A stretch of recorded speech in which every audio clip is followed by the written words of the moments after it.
This episode is brought to you by Cheetos Deja Tu Huella. Deja Tu Huella means leave your mark, and that's exactly what Latinos are doing. They're transforming the world around them, pushing boundaries with their unique perspectives. It's their superpoder. Join Cheetos and celebrate the heroes that are leaving their mark with the Deja Tu Huella program.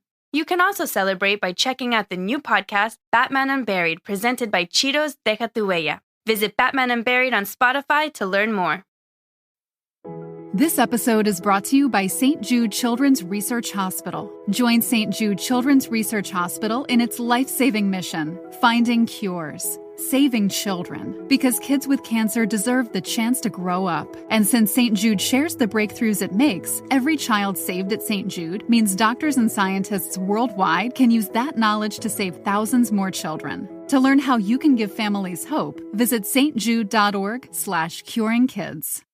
What's up, everyone? I'm Wild. I'm Steph. I'm Jacob. And we're the host of TMZ Verified, a new hit podcast about digital creators and influencer news. Every week, we interview the hottest social media stars about their love, life, drama, career, and so much more. We're also giving you a weekly roundup of the biggest trending stories so you stay in the know and your feed stay up to date. Tune into TMZ Verified every Wednesday for free for a rundown in all things pop culture. Check out TMZ Verified every Wednesday on Spotify. We'll catch you soon.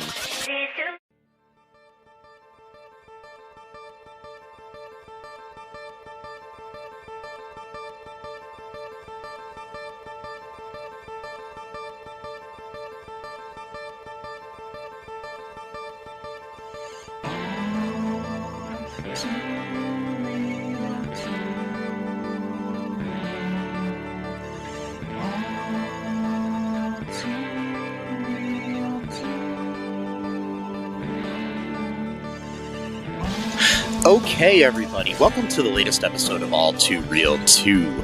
My name is Michael E. Cullen II, and with me, as always, is... Sesame and Carta. How's it going there, Sesame and Carta? It's going. I'm thinking of changing my name to Whole Wheat Wikipedia. That's fine. Okay. It's not as good as Sesame and Carta, but it's alright. Just wondering if you'd be okay with that. I mean, why wouldn't I be? I'm not the decider of, who changes their name or whatever. I think I'll just stick with Mike, though. That's fine. Yeah. Just do that. It's easier. I've had it for all Mike's these years. Good name. Yeah. Mike's a good name. It's short, and it's good. Sounds good. And I mean, the thing is I was named after my dad, so if I changed my name, he'd probably have to change his name, too. And that would not be a good thing. Why would he have to change his name? Wait, what? I don't know. I think it's some transitive properties here that I just... Oh, okay. Yeah.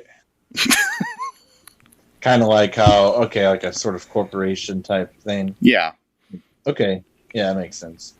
Yeah, I mean, if like Coke changed its name to Happy Fizzy Drink, then Diet Coke would have to change its name to Diet Happy Fizzy Drink. Yeah, pretty much. That's kind of that's like a long word too. That's like a mouthful. Mm-hmm. Diet Happy Fizzy Drink. Yes. I wonder if there is, like sometimes, bad translations. Like, I wonder if someone has a thing called Happy Fizzy Drink somewhere. They do call them fizzy drinks, I think, in like Australia or New Zealand or somewhere.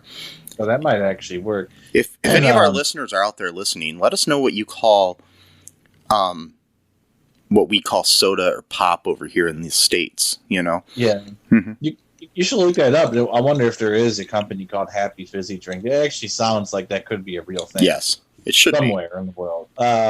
We'll get back to that after break, maybe. Yeah. But for now, how are you doing there, Sesame? We can skip that question. It's going. It's going. That's good. Is it well? No, but it's going. So medium rare. The world is spinning. Yeah. And I'm inside the world. So that's the world keeps on spinning. Yeah. And like sands through the hourglass, these are the days of our lives. Yeah. I'll take your word for that because I never really watched that show that much. But Me either, but that's how it opens up. it does sound familiar. Yeah. I did have a little obsession with it for like a year, and then I stopped watching it. Okay. Yeah, like 20 years ago. Okay. But anyways, today on the show, we are covering another unsold television pilot. This time chosen by Matt, aka Sesame, entitled Area 57. It was a rejected pilot from the NBC network during the 2007-2008 season. And it centers on an Area 51-esque military base and the alien that it houses. And the pilot was not picked up. Mm-mm.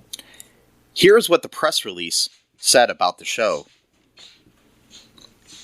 Taking on the challenge of a classified mission is in a top secret location is hard enough. Throw in a dysfunctional crew that despises you and an alien that makes fun of you, and you've got one bizarre challenge on your hands. So what if Colonel Stephen Isaac's new career move turns out to be more of a punishment than a promotion? He's ready for it. Foul extraterrestrial body emissions? No problem. Random objects falling from the sky? He's got it covered. Dirty looks and dirtier rumors? No worries. The laughs are all in a day's work in this unique comedy. That's a very generous description of the show, in my opinion. Yeah, that was from the NBC press release for it. Yeah, that's very generous. The video I saw says 2003, though, so maybe they must have got it wrong. It looked like 2007 to me. Okay, but I don't know. Yeah, because the video I said says unsold pilot to this YouTube. Yeah. So of course, everything on YouTube is true, but well, everything on the internet is true. Yeah. I once saw on the internet that Shirley Temple was actually the leader of the KKK. That's got to be true, Really? right? Really? Did you see that? No, I'm just making that up. Oh, okay. But I once saw a website that claimed that Barack and Michelle Obama were like clones of like some ancient Egyptian pharaohs or something like that. That's true. Yeah, and I forgot the exact theory, but it was a while back when I saw it. It was like 10 years. But that is true. That is very true. Oh, okay. So who else? This actually kind of has an all-star cast. Yeah, I mean you've got Bruce McGill, Jane Lynch, Kelly Yu. You've also got Matthew Lillard as Stephen Isaac. I'm sorry. And you got Paul Reubens as the visitor alien type person. Yeah. AKA Pee Wee Herman. Oh, So- okay. He looked familiar. Yeah. I was wondering. Okay. Yeah, that's what he's from. Anyways, so what happens in this here pilot, Matt? Stephen Isaacs, he thinks he's going somewhere else, but then he's being driven to this base, and he's given like his briefing. Then the car just drives off, and he's just kind of left there in the middle of this basically dirt road or whatever it is, and looking through his files, and then that's when Jane Lynch's character kind of just gives him like the rundown of what goes on there, and says that they used to test all their atomic bombs there. It says make sure you're not outside when the wind blows south or something like that, or north. I don't remember. Because it's safe, just hang out where atomic bombs were dropped, pretty good safe zone. He goes in there, he's very, eager to, prove his worth or whatever. We find out that this, he calls them an extraterrestrial, and then the main guy, I forgot his name, he doesn't like that word. He refers to him as the visitor. That's his word for the extraterrestrial. Apparently this ET/visitor also too, like, there's a lot of like weird like racial humor here, where it's like, or he might be from China somewhere, or like our Eskimo friend, like he just like changes the race of like the alien, just kind of weird and racist in a way. Yeah, it's like, kind of random, but pretty much of that time. Alien. Yeah, he's an alien, but they're also saying like our Eskimo friend, our Chinese guest, and at one point, Steven Knight says, "Oh, our Mexican friend," like suddenly, that one time he says something like he's not allowed to say it, basically, this alien, like, he kind of just fucks with people. Like, he's got the ability to like convince them of certain things or brainwash them or whatever. Like, and whenever anyone spends like too much time with him to try to get information out of him, like what he's doing here, like what's his plan? Does he have some kind of agenda? He basically makes the person go like mentally ill, and then they gotta send in a new person. Yeah, and that's Steven Isaacs. He's a new person, so and we don't really know much about what happened because we only got one episode. But basically, the guy messes with him, doesn't give him any information. He lies to him a few times. He misinterprets a few things he said in order to make him look like he's been saying like sexually inappropriate things, so stuff like that. I don't remember all the details, but that kind of thing going on, because you have the stereotypical quote hot lady, in the who works there type of thing, and so like, he called her hot, and so like, the alien's gonna use that against them, that whole thing, it's like, oh, you get it, it's funny. Yeah. So yeah, the visitor is basically kind of just a jerk. And messing with the general's head.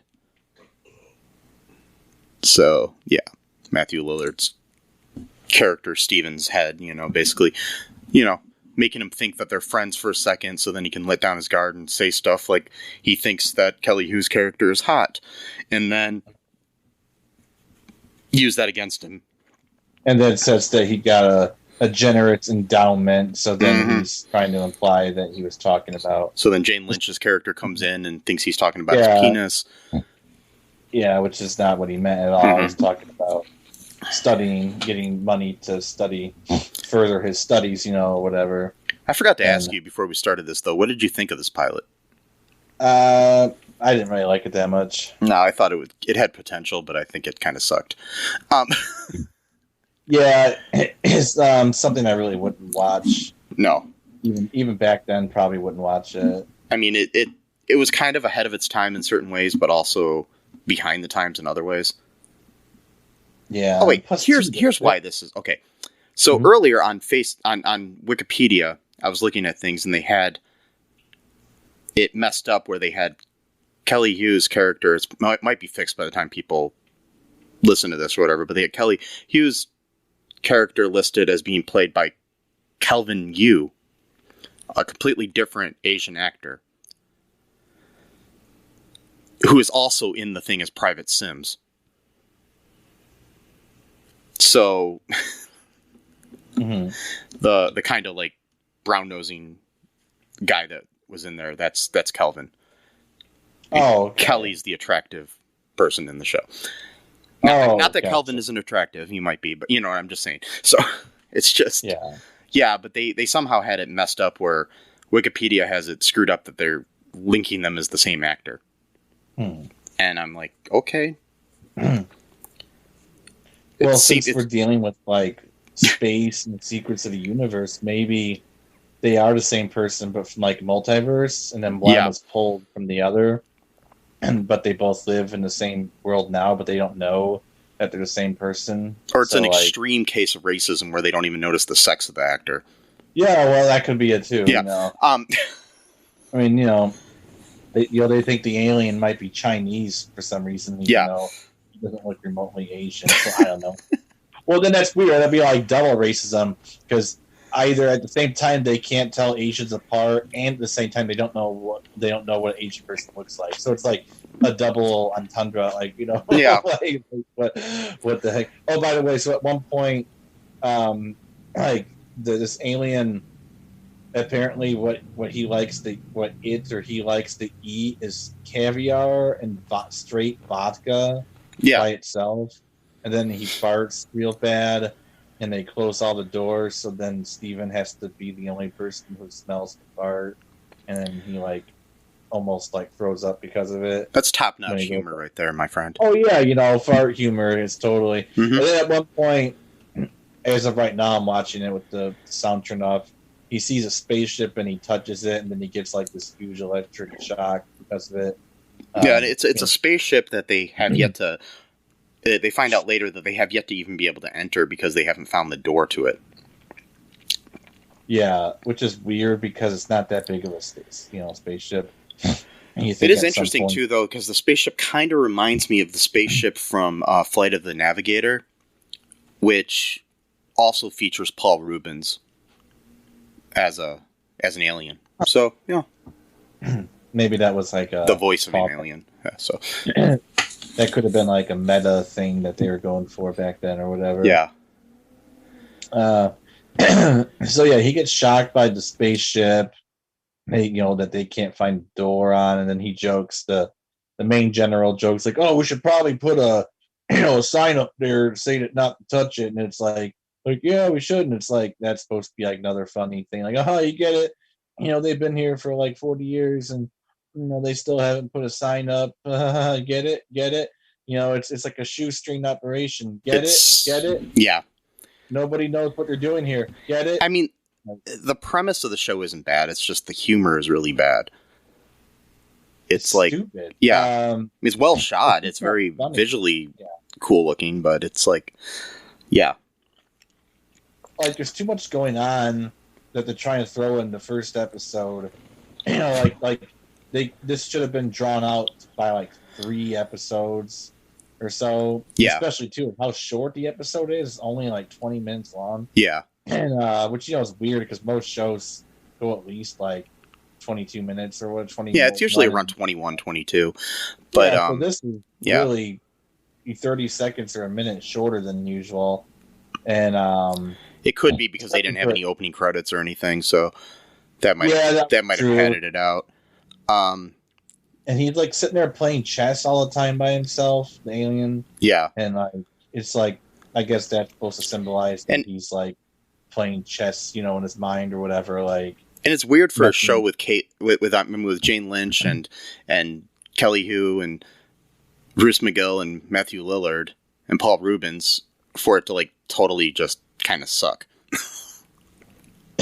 Yeah, well, they just don't play well together. I don't know, or maybe the writing was because like Matthew Lillard's he's really good, like even like improv, because like when he was he did that thing and He's All That, like that was really funny. Yeah, like he was only there for like a couple hours when he filmed all that or something. Like he was there for like 20 minutes. Yeah, so wow. So he just did all that, and like his sarcasm was on point. I mean, it was really good, really great. He was there for the length of the episode of the show, and pretty much. Yeah, he did all the lines just like that. I mean, they were delivered very well too. It wasn't like just like a phoning it in. I mean, or he may have been phoning it in, but if that is Matthew Lillard phoning it in, then he's an underrated actor. He's really good. Yeah. I'm in a movie with him. I may have brought this up in a previous episode, but yeah, I'm in the movie Home Run Showdown with him. Yeah, you have brought this up in several episodes. Actually, you're kind of bragging about it, but yes, I am. And you know what? That means I'm better than everybody in the world. And everybody must bow down to me when they see me. So I'm bowing down right now, but you can't see because I don't have video. Well, I think you should get on the video of the Zoom call just so I can see you bowing down to me. No, that's all right. And you need to have a fake pair of my feet there so you can kiss them. No. So he goes in there and tells the alien that nobody likes him. Yeah. And then the guy pretends to cry. And then so Steven feels sorry for him as though like he's going to fall for that trick. Like, really? It's like, dude, they literally just told you that this guy's been giving you nothing for 40 straight years. And you think by telling him that nobody likes him, that's going to like finally break him down? Really? Come on. And then he gives him like this like diamond or not a diamond, like a crystallized rock or something. Yeah, it's from his home planet or whatever. And I was worried. I thought this was like going to be like his poop because like they. Oh my god! I thought the same thing. That's funny. Well, it's because they already had the humor before, like the farting and stuff. Yeah, so that's where I thought they were going with it. That it was going to be revealed to be a piece of shit. Like he gave him his poop, type of thing. And no, it just turns out to be some kind of toxic whatever, because they like put it in some container or whatever, and then like his hands all like blackened after it or whatever. And then what else happens? He like comes back. He's all like dressed like in his regular street clothes or something. I don't remember. And then and the general is Bruce McGill's character is golfing, and the alien is out playing basketball or something, and somehow is able to drop a jeep on the golf clubs of the general. Yep. Like so you do. He's dangerous. So he must have pulled this trick before with the crystallized rock. Because they knew what it was. Yeah.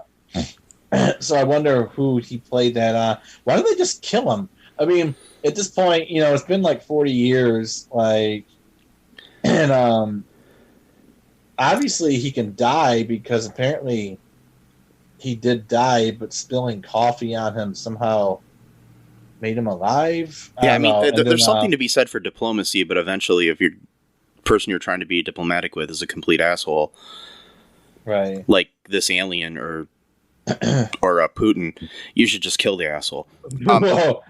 Or maybe he can't be killed. I'm talking about the alien. The alien. Or maybe that's why. Maybe he pretended to die to get everyone to leave, so then he could just finally just leave the compound and just do whatever he wanted. Go back home.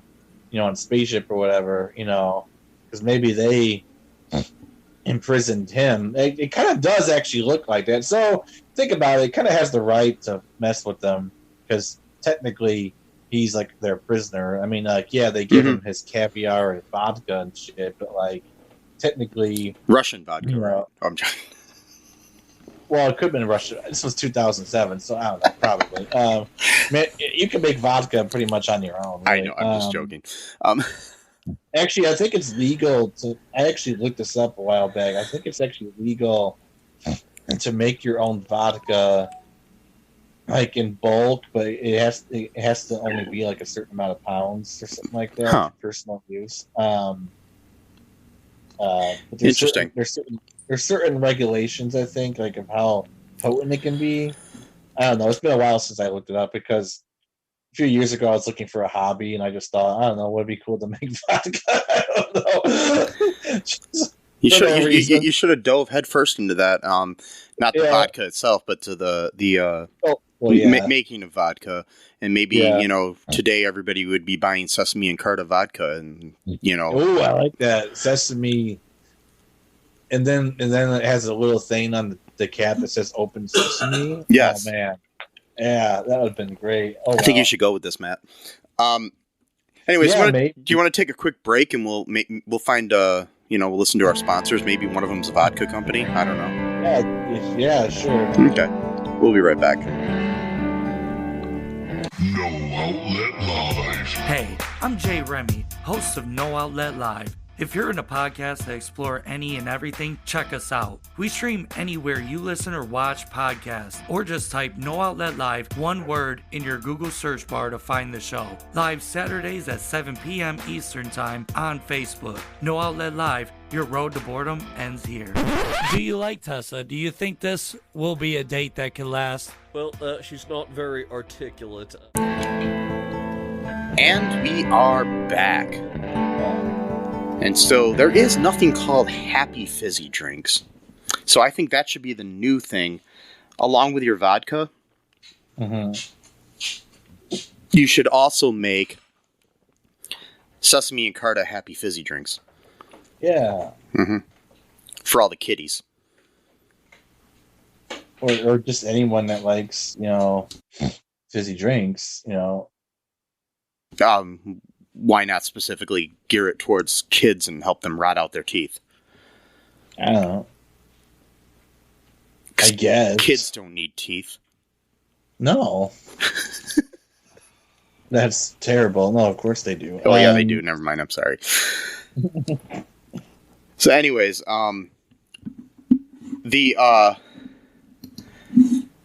this show only has one review on the Internet Movie Database. Would you like me to read it? Yeah, sure. Okay. This is a 7 out of 10, written by Martin Haffer, our good friend. We've read several reviews from on these unsold pilots. I'm pretty sure he watches everything we watch. Yeah. But usually like 2 years before we do. Right, yeah, and just writes the reviews. Yeah. He should have started a podcast.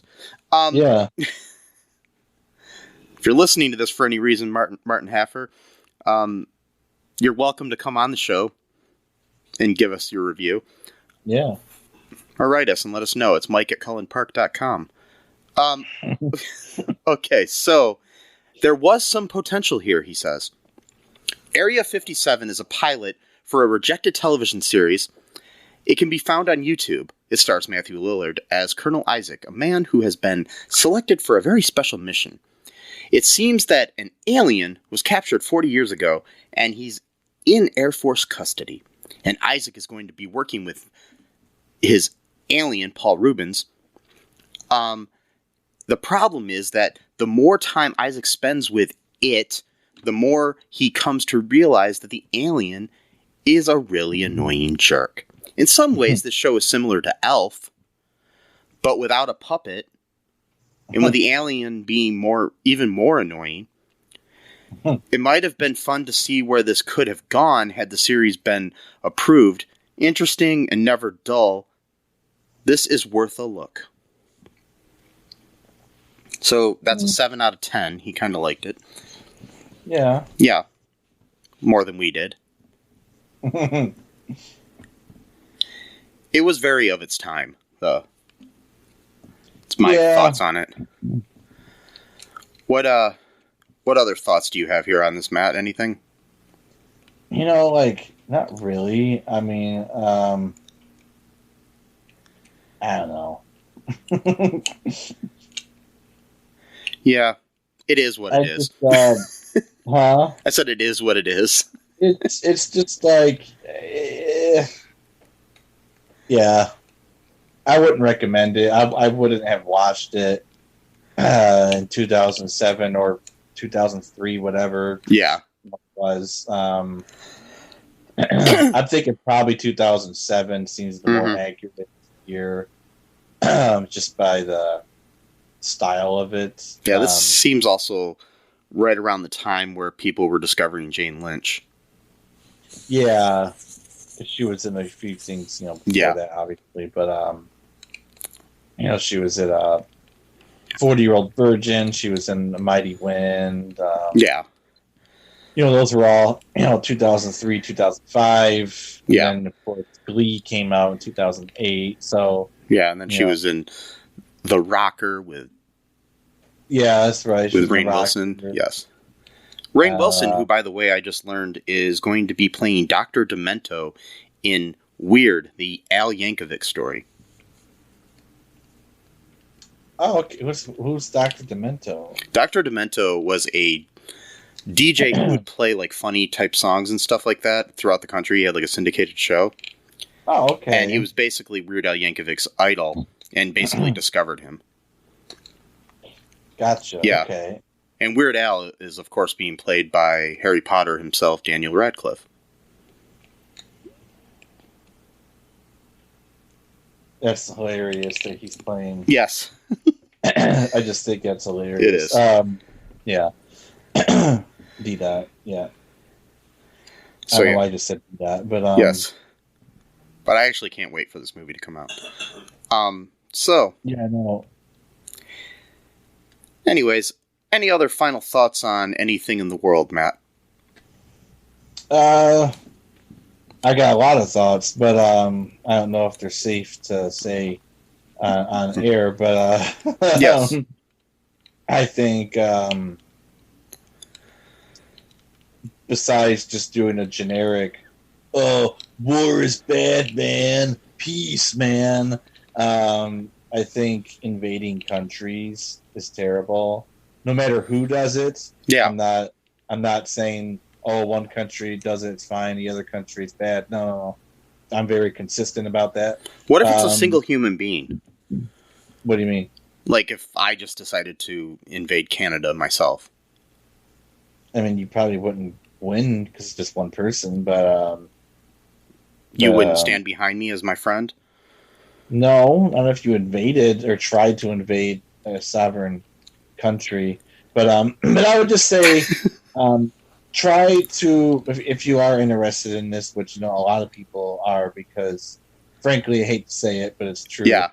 I think a lot of it's just because Ukrainians, European country, they all look white. So I'm just putting that out there. That does seem to be. Yeah, it seems like more people are concerned about this than they were about, like, Bosnia. Yemen. Right, yeah, Yemen, for example, with Saudi Arabia is doing it in Yemen.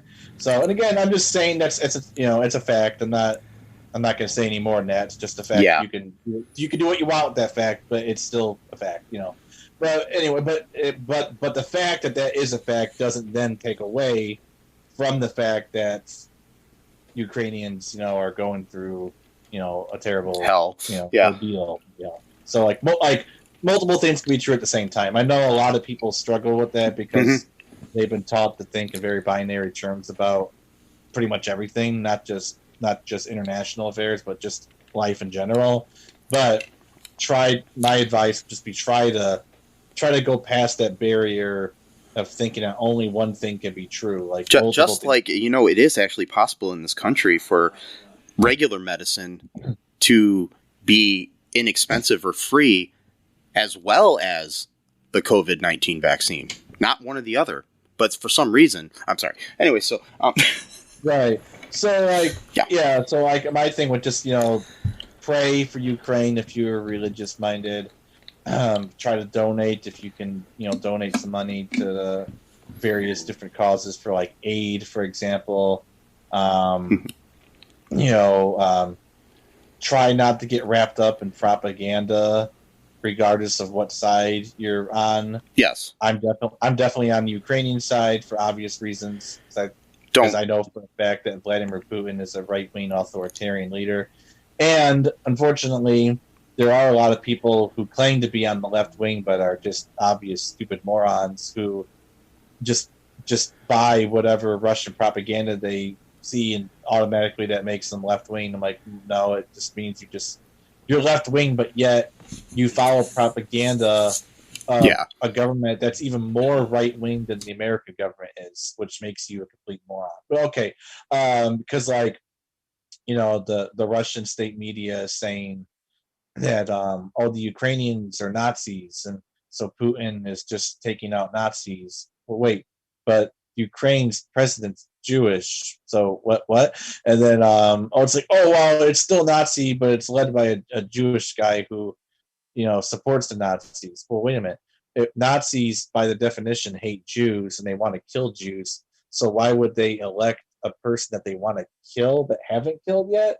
I just does not compute. Well, this is the same world where I saw a video the other day where some guy was trying to say that Joe Biden is not president, but yet still at the same time tried to blame him for gas prices. Right, yeah, exactly. So it's that sort of cognitive dissonance. So I would just push back against the propaganda, and that even includes Ukrainian propaganda, because, like, for example, like, you know, like I saw somewhere where like someone was claiming that, like, Ukrainian have already killed 9,000 Russian troops or something. Like, no, that's no way it's possible.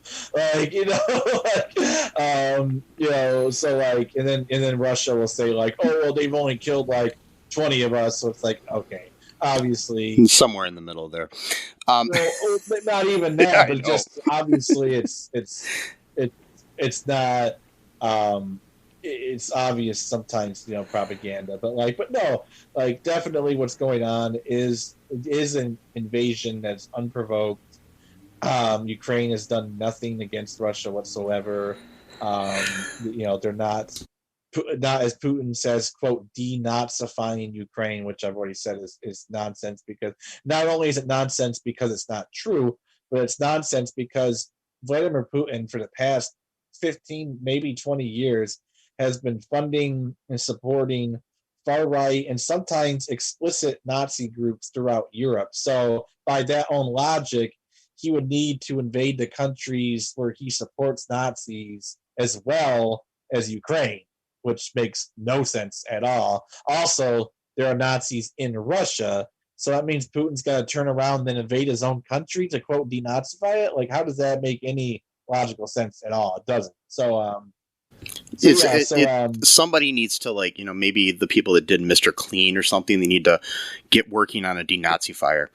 Like something you just spray in the air and it.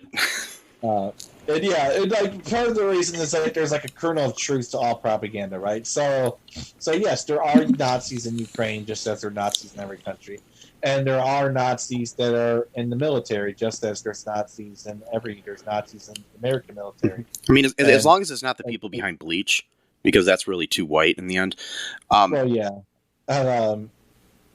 So whatever, I'm just saying, don't believe the propaganda, especially the Russian propaganda, because in this case, that's the invading party. So that's the propaganda that you need to look out the most for. That doesn't mean give every other propaganda a pass, but this is clearly Russia or Vladimir Putin is clearly the aggressor in this particular situation going on in the world right now. There's no other way to say it. People can try to church it up all they want. This is the actual facts on the ground. You might like that fact because you like Russia, whatever, but that still doesn't change the reality. That's all I got to say about that. So, okay. Yep. And so, like, if an actual alien ever lands on our planet, there's going to be issues. I can just tell from the fact of wars we have here between humans. So, yeah, for certain. So, anyways, where can people find you on the internet? Nowhere, really. I don't know. Just my, I don't know. I don't know. I don't really have any pages. What's that? Yeah, so they can find us though. On the Facebooks, on the Twitters, on the TikToks, on the Instagrams, or just go to all2real2.com and you can find all the links to all those things. Yep. And please check out our Patreon. You can give us a little scratch and help us out here.